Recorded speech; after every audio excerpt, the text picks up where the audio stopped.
ನಿಂಬೆಹಣ್ಣು ಕೊಳೆತ್ರೆ ಅದನ್ನ ಕಸಕ್ಕೆಸಿತೀರಾ? ಹೀಗೆ ಮಾಡಲೇಬೇಡಿ. ಇದು ನಿಮ್ಮ ಮನೆಯ ದೊಡ್ಡ ಕೆಲಸಕ್ಕೆ ಬರುತ್ತೆ.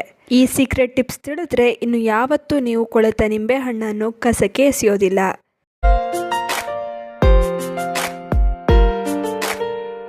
ನಮಸ್ತೆ, ವಿಭಿನ್ನ ಸಲಹೆಗಳು ಚಾನಲ್ಗೆ ಸ್ವಾಗತ. ನಿಂಬೆಹಣ್ಣು ನಮ್ಮೆಲ್ಲರ ಮನೆಯಲ್ಲೂ ಇದ್ದೇ ಇರುತ್ತೆ. ಕೆಲವೊಮ್ಮೆ ಜಾಸ್ತಿ ತಂದು ಸ್ಟೋರ್ ಮಾಡ್ತೀವಿ. ಹೀಗೆ ಮಾಡಿದಾಗ ಕೆಲವೊಂದು ನಿಂಬೆಹಣ್ಣು ಕೊಳೆತು ಹೋಗುತ್ತೆ. ಅದನ್ನು ಏನು ಮಾಡ್ತೀರಾ? ಕಸಕ್ಕೆ ಎಸಿತೀರಾ? ಖಂಡಿತವಾಗಿಯೂ ಹೀಗೆ ಮಾಡಬೇಡಿ. ಇದು ಬಹಳ ಉಪಯೋಗಕ್ಕೆ ಬರುತ್ತೆ. ಇದನ್ನು ಹೇಗೆಲ್ಲ ಬಳಸಬಹುದು ಗೊತ್ತಾ? ಇದನ್ನು ತಿಳಿದ್ರೆ ಖಂಡಿತವಾಗಿಯೂ ಇನ್ನು ಮುಂದೆ ಕೊಳೆತು ಹೋಯಿತು ಅಂತ ನಿಂಬೆಹಣ್ಣನ್ನು ಕಸಕ್ಕೆ ಎಸೆಯೋದೇ ಇಲ್ಲ. ಇದನ್ನು ಹೇಗೆಲ್ಲ ಉಪಯೋಗಿಸ್ಬೋದು ಅಂತ ತಿಳಿಯೋಣ ಬನ್ನಿ. ಅದಕ್ಕಿಂತ ಮೊದಲು ನೀವು ನಮ್ಮ ವಿಡಿಯೋನ ತುಂಬಾ ಇಷ್ಟಪಡ್ತಿದ್ದೀರಾ, ತುಂಬಾ ಥ್ಯಾಂಕ್ ಯು.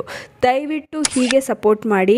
ನಮ್ಮ ಚಾನಲನ್ನು ಸಬ್ಸ್ಕ್ರೈಬ್ ಮಾಡಿಲ್ಲ ಅಂದರೆ ದಯವಿಟ್ಟು ನಮ್ಮ ಚಾನಲನ್ನು ತಪ್ಪದೇ ಸಬ್ಸ್ಕ್ರೈಬ್ ಮಾಡ್ಕೊಳ್ಳಿ. ನೋಡಿ, ಇಲ್ಲಿ ನಾನು ಕೊಳೆತ ನಿಂಬೆಹಣ್ಣನ್ನು ತೊಗೊಂಡಿದ್ದೀನಿ. ಸಾಮಾನ್ಯವಾಗಿ ಈ ಥರ ನಿಂಬೆಹಣ್ಣು ಕೊಳೆತ್ರೆ ಎಸಿತೀವಿ. ಅದರ ಬದಲು ಈ ನಿಂಬೆಹಣ್ಣನ್ನು ಹೀಗೆ ಕತ್ತರಿಸಿಕೊಂಡು ಇದನ್ನು ಒಂದು ಮಿಕ್ಸಿ ಜಾರಿಗೆ ಹಾಕ್ಕೊಳ್ಳಿ. ಹಾಗೆ ಇದಕ್ಕೆ ಸ್ವಲ್ಪ ನೀರನ್ನು ಹಾಕಿ ಪೇಸ್ಟ್ ಮಾಡ್ಕೊಳ್ಳಿ. ನೋಡಿ, ಇಷ್ಟಾದರೆ ಸಾಕು. ಇದನ್ನು ಒಂದು ಸ್ಟ್ರೈನರ್ನ ಸಹಾಯದಿಂದ ಶೋಧಿಸ್ಕೊಳ್ಳಿ. ಇವಾಗ ಇದಕ್ಕೆ 1 ಚಮಚ ಅಡುಗೆ ಸೋಡವನ್ನು ಬೆರೆಸ್ಕೊಳ್ಬೇಕು. ಅಡುಗೆ ಸೋಡನ ಮಿಕ್ಸ್ ಮಾಡಿದ ನಂತರ ಇದನ್ನು ಒಂದು ಬಾಟಲ್ಗೆ ಹಾಕಿ ಸ್ಟೋರ್ ಮಾಡ್ಕೊಳ್ಳಿ. ಇದನ್ನು ಹೇಗೆಲ್ಲ ಬಳಸ್ಕೊಳ್ಬೋದು ಅಂತ ನಾನು ತಿಳಿಸ್ತೀನಿ. ಆದರೆ ನೀವು ಇದನ್ನು ಜಾಸ್ತಿ ತಯಾರಿಸಿದ್ದೀರಾ ಅಂದರೆ ಫ್ರಿಜ್ಜಲ್ಲಿ ಇಟ್ಕೊಂಡ್ರೆ ಸುಮಾರು 15 ದಿನದವರೆಗೆ ಇದು ಬರುತ್ತೆ. ನಿಮ್ಗೆ ಅನ್ನಿಸ್ಬೋದು, ಕೊಳೆತ ನಿಂಬೆ ಹಣ್ಣಲ್ವಾ, ಸ್ಮೆಲ್ ಬರೋದಿಲ್ವಾ ಅಂತ. ಖಂಡಿತವಾಗಿಯೂ ಬರೋದಿಲ್ಲ. ಈ ಲಿಕ್ವಿಡನ್ನು ಕ್ಲೀನಿಂಗಿಗೆ ಬಳಸ್ಬೋದು. ಹೇಗೆಲ್ಲ ಬಳಸ್ಬೋದು ಅಂತ ತಿಳಿಸ್ತೀನಿ ನೋಡಿ. ಗ್ಯಾಸ್ ಹಿಂಬದಿರೋ ಟೈಲ್ಸ್ ಮೇಲೆ ತುಂಬಾ ಎಣ್ಣೆ ಜಿಡ್ಡಿರುತ್ತೆ. ಏನೇ ಮಾಡಿದ್ರೂ ಎಷ್ಟೇ ಉಜ್ಜಿದ್ರೂ ಕ್ಲೀನ್ ಆಗೋದಿಲ್ಲ. ಉಜ್ಜಿ ಸಾಕಾಗುತ್ತೆ. ಆದರೆ ಹೀಗೆ ಮಾಡಿ, ಈ ಲಿಕ್ವಿಡ್ನ ಒಂದು ಸ್ಕ್ರಬ್ಬರ್ಗೆ ಹಾಕ್ಕೊಳ್ಳಿ. ಉಜ್ಜಕ್ಕೆ ಹೋಗ್ಬೇಡಿ, ಸುಮ್ಮನೆ ಈ ಟೈಲ್ಸ್ಗೆಲ್ಲ ಇದನ್ನು ಹಾಗೇ ಸ್ಪ್ರೆಡ್ ಮಾಡಿ. ಈ ಲಿಕ್ವಿಡ್ ಎಲ್ಲ ಕಡೆನೂ ಸ್ಪ್ರೆಡ್ ಆಗಬೇಕು. ಸುಮಾರು 10 ನಿಮಿಷ ಹಾಗೆ ಬಿಡಿ, ನಂತರ ಉಜ್ಜಿ.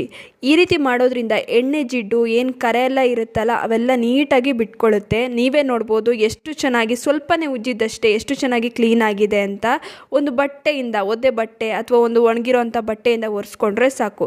ನೋಡಿ, ತುಂಬಾ ಚೆನ್ನಾಗಿ ಕ್ಲೀನ್ ಆಗಿದೆ. ನೀವೇ ಡಿಫ್ರೆನ್ಸ್ನ ನೋಡ್ಬೋದು, ಮೊದಲು ಹೇಗಿತ್ತು ಇವಾಗ ಹೇಗಾಗಿದೆ ಅಂತ.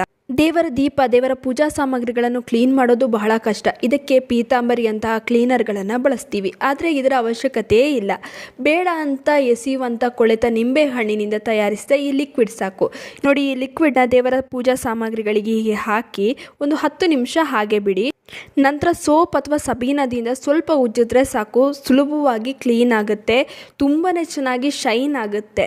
ಈ ರೀತಿ ಮಾಡೋದ್ರಿಂದ ದುಬಾರಿ ಕ್ಲೀನರ್ಗಳ ಅವಶ್ಯಕತೆ ನಿಮಗೆ ಬರೋದಿಲ್ಲ.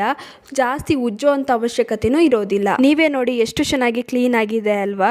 ತುಂಬಾ ಚೆನ್ನಾಗಿ ಶೈನ್ ಕೂಡ ಬಂದಿದೆ. ಒಳ್ಳೆ ಟಿಪ್ಸ್ ಅಲ್ವಾ ಇದು? ತಪ್ಪದೆ ಫಾಲೋ ಮಾಡಿ. ನೆಲ ತುಂಬಾ ಕೊಳೆ ಕಟ್ಟಿರುತ್ತೆ, ಅದು ನಮಗೆ ಕಾಣಿಸೋದಿಲ್ಲ. ಇದನ್ನ ಎಷ್ಟೇ ಕ್ಲೀನ್ ಮಾಡಿದ್ರೂ ಹೋಗೋದಿಲ್ಲ.